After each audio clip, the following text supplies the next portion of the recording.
right. So Jenna and I started taking a cake decorating course, I guess back in 2001 probably. And we took a series of 8 or 10 courses. And after that, I had started wanting to do it. James was taking his chef's certificate. And so I was looking around and I noticed that some of the ways that you design a cake and decorate a cake is similar to tile making, which was something I was interested in pursuing at that time. So I thought, well, I'll start here with cakes and then maybe move into tiles later, which I still haven't moved into the tiles yet, but that's something for the future. And then when we were finished the courses, we wanted something to use our talents and our skills on. And the this first cake was the first project that we did together. And Gianna, this was a funny one because it was such a big cake that we had to do some special things for this one. Well, at the time, neither of us had an oven big enough for the cake pans. So I actually bought the cake, just the actual cake layers for this first one.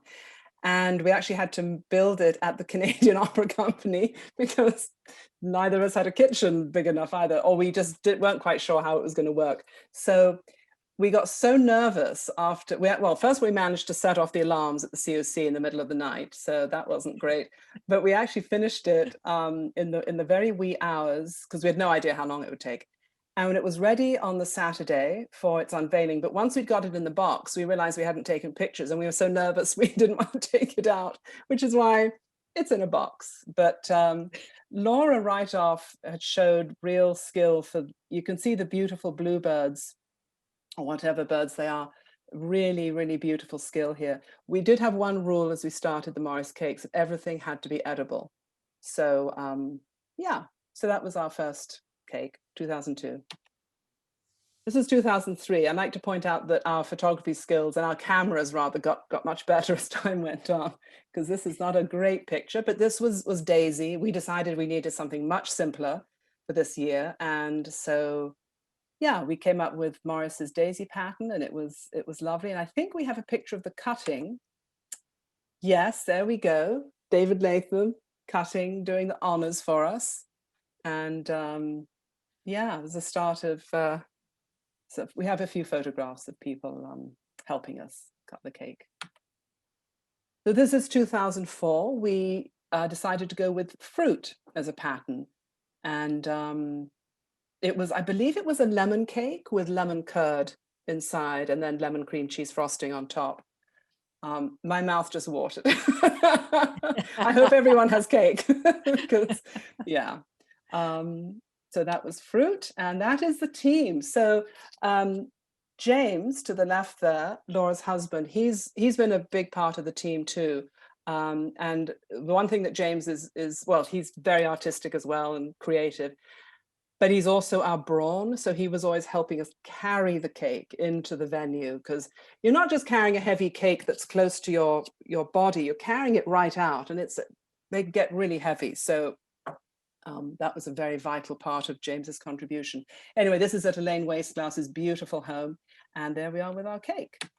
And the cutting of the cake this year. So there's Doug Brown in the foreground, the late, very, very missed Doug Brown, and David Latham. And I think Bill Whitlaw just over his shoulder. And that's my dad, John Whitlow, who was like the farthest left cake cutter.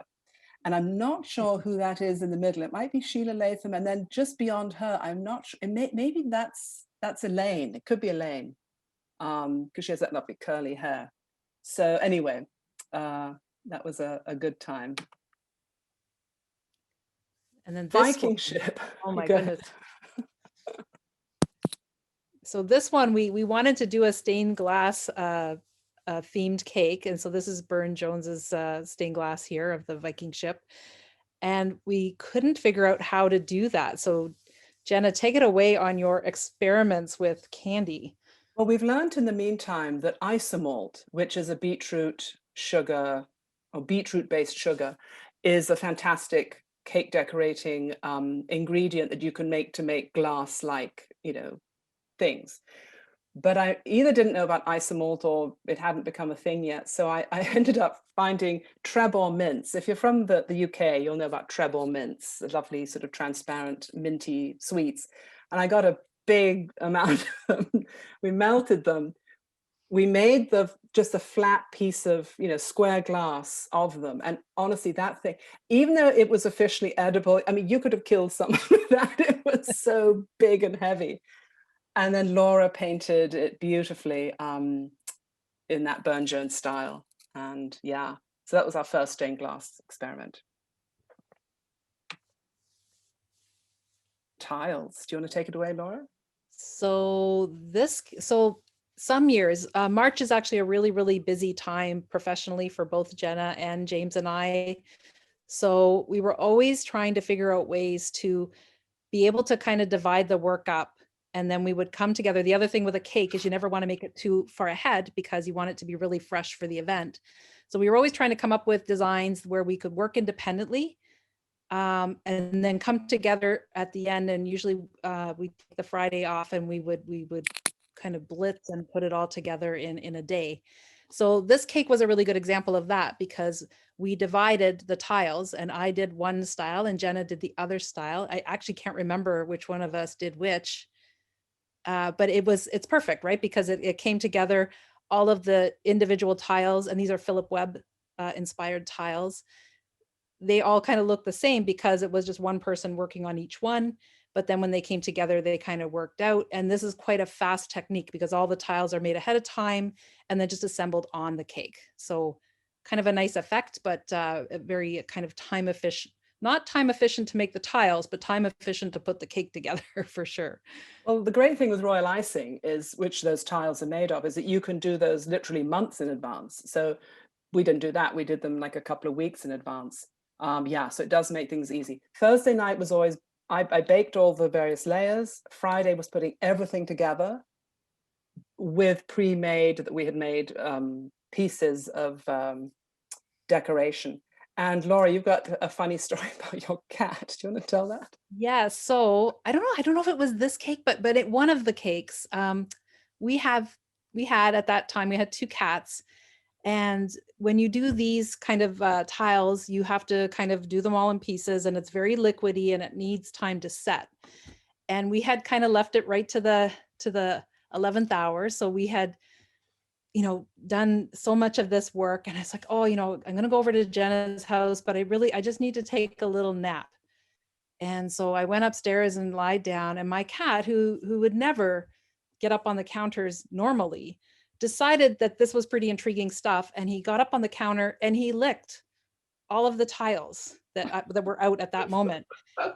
So when I came down, it was like he had obviously spoiled them all. So we had to kind of frantically come up with a plan B, which we managed to do. Like I say, I can't remember exactly which cake that was, but like if you watch those baking shows on television, you would realize that you always have to have a contingency plan when you do anything, because just the strangest things that you never think would get in the way just get in the way. So yes. And the lovely thing about these tiles is we thought, well, they'll be pretty hard, so we'll have to remove them before we cut the cake. But the buttercream overnight, the Friday night, softened them sufficiently underneath that they actually broke quite easily as we sliced it up. So yeah, and that pattern is called Longdon. This year we needed even more time. I mean, we had even less time, I suppose, to actually work on the cake. So we decided to do, well, first of all, we had big plans. We were going to hand decorate an entire Kelmscott, double page spread, which was a little ambitious.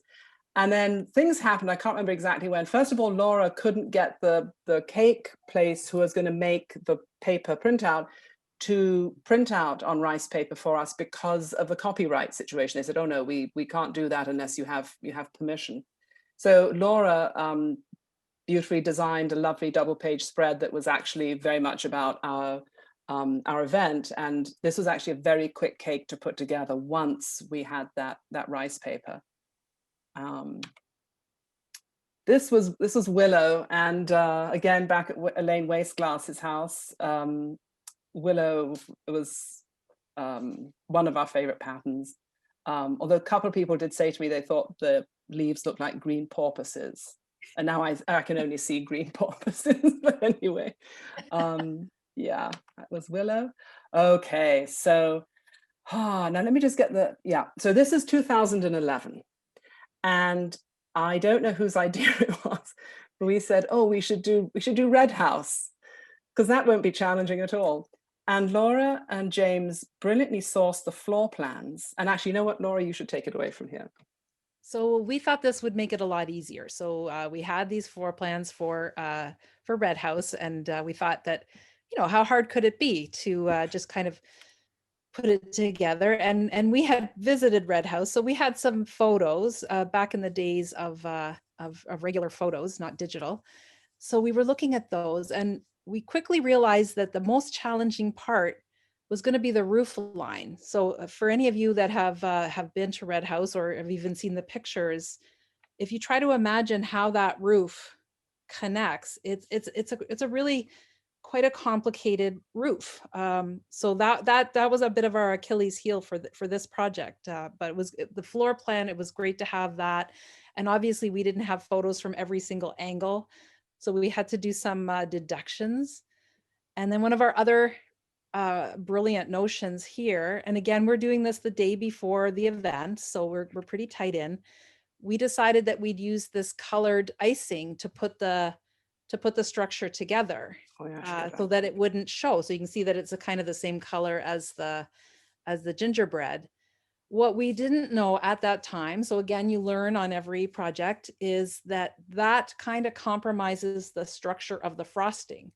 So it wasn't, so we did a bunch of work, and we went out for lunch, and we came back, and it was all kind of flat on the table because it hadn't held together.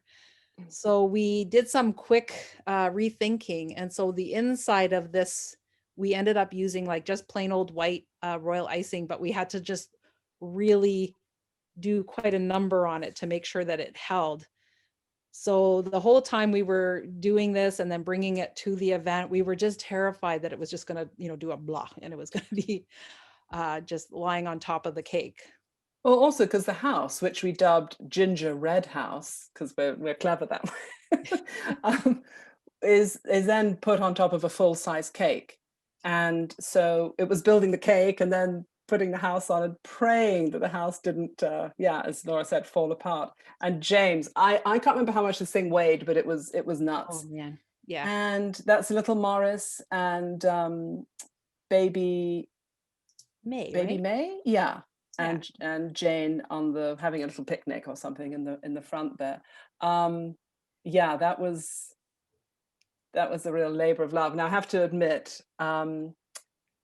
so I was always nervous about the consistency of the cake because I was baking them, and this was the one cake that was a little dry because I had to bake it a full day ahead of time. So I was baking on the Wednesday for a cake on the Saturday. Little tiny bit dry, but it cost me a few sleepless nights after that, fretting about it. But yeah, it was just really a labor of love. And I always remember the speaker that year when we gave him a little mallet to break the house. And he was, first he's like, no, I couldn't do that. And it's like, no, that's the whole point. You gotta, and we thought it would just, because of all of our difficulties putting it together. So he hit it, and I just remember it just doing a thunk, and it didn't do anything. So it's like, oh my God, it's just not going to break. And so then he did it a second time, and I think it just shot everywhere. And in true Mauritian style, I think every bit of that was eaten. So you can see the roof plan there on the bottom right. And Laura and James actually constructed a cardboard version of it as a sort of base model. But it was it's really interesting when you start to look at a house through that kind of, how are we going to reconstruct this? It is pretty darned interesting. When I realized I wasn't meant to be an architect, that's for sure. I don't know. So 2012, we're all in love with Matawi Tile Works that the society has visited a few times in Ann Arbor, Michigan, and we thought, oh, Matawi tiles, let's have a go at that. We learned quite a bit with this cake. One of them is that food coloring and chocolate, you can seize a little bit, which is why, the cake looks nice and rustic, but doesn't have quite the sheen we wanted. But I have to tell you, it was devil's food cake. We went for a super moist chocolate cake, frosting in between, poured with ganache all over it, and then solid chocolate tiles. And this cake took 15 pounds of chocolate. And it was about this time that a friend of ours said, "Oh, these are nice cakes." And he took me aside confidentially and said, "You know, you could charge $100 for these cakes." And I said, "Well, the ingredients are about $150. So have to charge a little bit more if we were to go into business." But what has been so much fun is that this is fun. This isn't business. 2013, we decided to do cupcakes. And again, I think it was one of those years where we didn't have much time. So I knew I could bake about 100 cupcakes, and then we could just pre-make some really cool little decorations. And so what we did here, we had 3 different patterns, acanthus, marigold, and willow boughs. Laura and James made individual little boxes, and you can see them. It goes from willow to, I think that's marigold in the middle, and then acanthus at the end. Individual little boxes for every cake, and this Frank Lloyd Wright type structure to actually hold the cupcakes. And those are chocolate. This gives you a sense of the little display they made. And here's a cupcake, the little marigold pattern. The chocolate cupcake, you can just see the little bit of ganache peeking out. Cupcake gets dipped and then topped with frosting, and then the little flower. So it's fun because a lot of people took those little boxes home, and maybe still have them. Okay, this was the year. This was my personal favorite, Strawberry Thief, pattern that we all love and know. And Laura, do you want to talk more about this and how lucky we were with this fondant as well? Yeah, so this one, I think all these years we've kind of just been missing the oomph we had with trellis, which was our very first cake. So this was an attempt to kind of go back to our roots and do a real nice representation of Morris. How much nicer does it get than Strawberry Thief? So one of the things that we decided, we hadn't really done any, this is kind of called fondant, this covering over the cake. And we had avoided it up until this year because while it looks amazing, it's not always the tastiest option. So we had been leaning on taste. And then for this particular cake, we just thought red frosting, that just wouldn't really be good at all. So we decided to go into the fondant arena. And then we were thinking, oh my goodness, coloring the fondant is going to be just such a big task, because if you do it, it's a really challenging thing. And this is a lot of fondant. It's a really big cake. So we went to the cake supply store, and really fortunately for us, you can buy fondant in this color. So this is just straight from the store fondant, and it is a perfect match for at least one of the representations of Strawberry Thief. So we took our cue from that. So we had the red fondant. It's an amazing base for this pattern, and again, like in other cakes, it's a bit of a mixed media after that. But a lot of these are kind of poured pieces, and then we have some that are just piped right on the cake itself. And then on the corners, we just kind of felt it needed a little bit more, so we added a little embellishment on the corners. Little strawberry. And yeah, this is one of my personal favorites too. I mean, it's just such a beautiful color and such a great pattern. So, but definitely ambitious. And our little birds. Yeah. It doesn't get better. Yeah. So the following year, and there's a picture. Look, there's a lot of people there who are probably watching today, and a few friends we have lost in the meantime. But that's one of the, we have a lot of these lovely groups, and that's pre-cutting. That's really lovely to see all those faces. Yeah, I just want to say that for this cake, no one wanted to cut into it. So Yeah. we're just awed by its beauty. So yeah. So the following year, we went with Compton. We were really on a roll now, and sure enough, a chocolate fondant existed. So we decided to get that, and that's what you see as the very, very rich, rich brown base, and just one of our favorite patterns. And I think we have an after shot. Yes, so this is one of the post slicing and eating. Yeah. Destruction. I was always really happy to cut into the cake because I wanted to taste it, because again, I was always a little bit nervous about how it tasted. But also at that point, we're just like, yeah, come on, we want cake. Oh my I agree. goodness. So Laura, do you want to take this one away?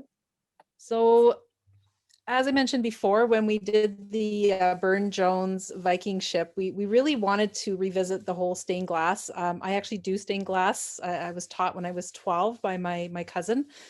And I particularly love Burne-Jones. That's one of my favorite bits of his art, is his stained glass, and his connection with Morris there as well. I think is fascinating.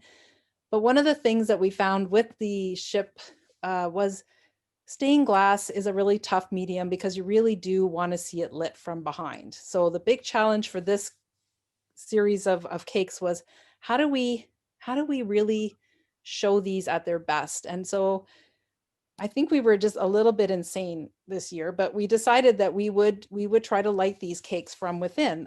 So to do that, we had to do some engineering, which luckily James was really helpful here. So these cakes are built like regular cakes, and then we cut the centers out, and they became kind of like secondary cakes that we had on hand in case we needed them. So these cakes are kind of hollow in the middle, and then we engineered so that we could put lights in kind of little compartments, because we didn't want any contamination with the cake, in little compartments underneath there, so that we could light them up during before the cake cutting. And then this one is this is James and Gianna and I. We each took a design, and so we each painted one of these windows. And this is the famous Isomalt. So much easier than the mints, but still poses some challenges. So it's a great medium, but it's definitely this is definitely was a longer cake. And actually, I have a little video that I'd like to show. Just to, where is it? It's tucked behind here. Just to give you a sense of how the lights worked. We got battery operated lights that would come on and off because we wanted, and sorry, this is terrible camera work, but anyway, to show the lights sort of changing so that you could actually get a sense of what was going on. And the focus is bad too. Oh my goodness. Ugh. And remind me, Jenna, where were these? Are these the windows from? They're not from Christchurch, are they? Or yes, Christchurch Cathedral, Oxford. They're Faith, Hope and Charity. And I'm not sure we got them in order correctly, but it's okay.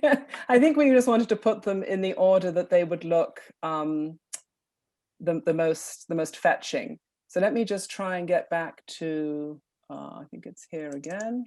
Yeah, there we go. Oh, it worked. Amazing. So that was all super chocolatey as well, as you can tell. So yeah, we felt we'd sort of got the stained glass figured out. And I mean, yeah, Burne-Jones and stained glass, there you go. Match made in heaven. So this was the last year, I think, that Laura and I worked on the cakes, because it was the first year where I remember, I think Laura maybe, texted me and said, hey, it's cake time. And I remember thinking, oh no. And I thought, oh, this is terrible. I shouldn't be feeling this way. But we were both our careers are just, gone. We just didn't have time. But Lera, who is a really talented baker, joined us to help. And we had, of course, a really good time. Because I want to say one thing, the team that has worked all these years, it's been such a happy experience. We've always had a good time. There's never been any, occasionally some stress, like, ooh, the year that this buttercream didn't want to sort of work was a bit stressful for me, but we were always happy about it, and we always sort of kept everything very calm. So this year we decided to go with Voisey's Bluebirds, and we'd done chocolate cake for years. This was another lemon cake with lemon curd and lemon cream cheese frosting, and we actually have a time lapse of the making of this on the website. So that's one thing we wanted to push. If you go to WMSC.ca, if you go under the tab that says cakes, you can see all the cakes that have ever been made by the Society, and you can enjoy videos as well, which is kind of fun. So yeah, these are the lovely, and Laura's very delicate bluebirds, again, really, really special. we came together on the Friday, I guess, to put it all together. And what we didn't realize, we had completely color coordinated with it. So here's a picture of us when I still had dark hair. And like we matched the cake. I don't know how that happened. We had to get a picture. So that's a finished cake. And and now Lera's going to take over for 2018. Yeah. Can I ask you to put it in full screen? Oh yeah, sorry. Just a sec. Yeah. So in 2017, I had an incredible experience with Gianna and Laura. It was, a great team to be working with. Things came together. They really taught me the ropes. And for 2018, I was by myself, and it was kind of like I had the knowledge, maybe like technically, but being by yourself, there's so many other variables. So it's just me in my kitchen making the biggest cake I have ever attempted. And so for this, I chose the artichoke pattern, and I had it in a blue colorway, was my reference photo. So I had the royal icing recipe that Gianna gave me. But as Laura had mentioned, as soon as you add too much food coloring to it, it's not stable. So I had quite a few trial runs of making all the decorations, but in the end, it turned out fairly well. I learned a lot. The inside was a lemon blueberry cake and with passion fruit curd, which I'm a huge fan of. So when I brought it over, it was just me by myself in a taxi.